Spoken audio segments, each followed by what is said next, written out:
আজকে সকালবেলা বাজার থেকে একটা ফুলকপি নিয়ে এসেছিলাম। ফুলকপিটা রেখে দিচ্ছিলাম আর কপির পাতাগুলো ভেঙে ফেলে দিচ্ছিলাম। ঠাকুমা আমাকে এসে বলে কি, "আরে নাতনি, কপির পাতাগুলো ফেলাই দিতাছিস কেন? এই কপির পাতাগুলো একবার বাইটটা রাইন্দা খাইয়া দেখ কেমন লাগবে।" সত্যি কথা ঠাকুমা, আমি ঠাকুমাকে বললাম যে, "কপির পাতা তো গরুতে খায়, কপির পাতা আবার মানুষে খায় নাকি?" ঠাকুমা বলছে, "একবার রান্না করে খেয়ে দেখ না আমি যেভাবে বলছি।" তো চলো ঠাকুমা যেভাবে বলেছে আজকে রান্না করে কপির পাতাটা বাটা করে খেয়ে দেখি না কেমন লাগে। তো কপির পাতাগুলো খুব ভালো করে আমি বেছে নিয়েছিলাম। তারপরে ধুয়ে নিয়ে এসে কড়াইতে কিন্তু জল দিয়ে ভাপিয়ে নিয়েছি। এখন ওই কড়াইটা একটু গরম করে নিয়ে ওর মধ্যে শুকনো লঙ্কা, কালো জিরে আর গোটা চারেকটা রসুন দিয়ে দিয়েছি। তারপর এটা গরম হয়ে গেলে এর ভেতরে কিন্তু দিয়ে দিয়েছি আমি মানে সেদ্ধ করা রাখা কপির পাতাটা দিয়ে নুন দিয়ে খুব ভালো করে ভেজে নিয়েছি। তো এখন কিন্তু শিলে আমি খুব সুন্দর করে বেটে নিচ্ছিলাম। তো ঠাকুমা বলল, "শিলে বাট দারুণ লাগবে খেতে। তোদের ওইসব মেশিন কি সব বেরিয়েছে জানি না বাবা। আমাদের মতন দিনে আমরা বেটেই খেতাম।"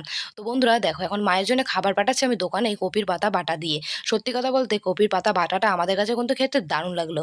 তোমরা একবার এরকমভাবে রান্না করে খেয়ে দেখো। আশা করি তোমাদের খুব ভালো লাগবে। তো বন্ধুরা তোমরা একবার ট্রাই করে দেখো। টাটা।